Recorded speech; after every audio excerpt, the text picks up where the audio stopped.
பாத்தீங்கன்னா தேவிக வயிற்றுல 8வது கர்ப்பமா வந்து அங்க வந்து என்ன பண்றேன்னா, நான் போன ஒரு பலராம புண்ணியமாக அதை சொல்லிட்டேன். அந்த இடத்துல என்ன பண்றேன்னா, அந்த இடத்த வந்து அவங்களோட வயிறை, அவங்களுடைய அவங்களோட கர்ப்பத்தை வந்து ரெடி பண்றாரு யாரு, பலராமர். அதுக்கு முன்ன வந்து 6 பிள்ளைங்க இருந்தாங்கல்ல, இந்த 6 பிள்ளைங்க வந்து பாத்தீங்கன்னா 6 வகையான 6 வகையான டிசைர், 6 வகையான இச்சைகள். அப்ப யசோதா அம்மா வந்து உண்மையிலே கலங்கப்படல. ஆனா இருந்தாலும் பகவான் வரதுக்கு முன்னாடி பலராம வயிற்றுக்குள்ள வந்து அந்த இடத்த ரெடி பண்றாரு.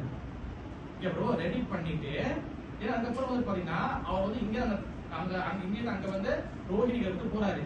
பலராமர் நிச்சயமா வந்து பாத்தீங்கன்னா ரோஹிணியோட பையன் தான்.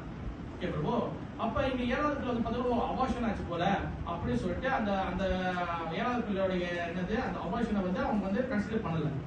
பிறகு 8வதாக தான் வந்து பாத்தீங்கன்னா அந்த ரெடி பண்ண அந்த அந்த கர்ப்பத்துல கிருஷ்ணன் வந்து போகிறாரு. அந்த நதியில வந்து ஃபேஸ் வாஷ் பண்றாரு, அந்த தண்ணி கழுவாரு.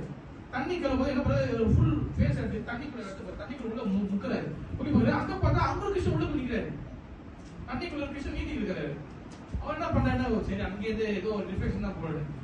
அப்ப கிருஷ்ணர் அங்க சேர்ல உட்காந்துருக்காரு. அக்குரரே என்னதான் பாத்தீங்க, ஏன் அப்படி வந்து ஏன் ரொம்ப பதட்டமா இருக்கீங்கன்னு. இல்ல கிருஷ்ணன் ரிஃப்ளெக்ஷன் திருப்பி வந்து அவர் திருப்பி ஃபேஸ் வாஷ் பண்றாரு. பார்த்தா அந்த கிருஷ்ணர் நீந்திக்கிட்டே வந்து அங்க விளையாண்டு அப்படியே போறாரு. இவர் திருப்பி 2வது போறாரு. அப்ப சாஸ்திரத்துல வந்து ஆச்சாரியர்கள் வந்து என்ன சொல்லியிருக்காங்கன்னா, ஆனா நாராயணி சேவை செய்தல வந்து பாத்தீங்கன்னா யசோதனந்த கிருஷ்ணன். அப்ப யசோதனந்த கிருஷ்ணன் டான்ஸ் ஆடுறாரு, தேவிகநந்த கிருஷ்ணன் டான்ஸ் ஆடுறாரு. தேவிகநந்த கிருஷ்ணன் டான்ஸ் ஆடிட்டு என்ன பண்ண டான்ஸ் ஆடுறாங்க ஃபுல் ஃபோர்ஸ் ஆடும் பாத்தீங்கன்னா அந்த தேவிகநந்த கிருஷ்ணன் வந்து யசோதனந்த கிருஷ்ணன் போயிட்டாரு.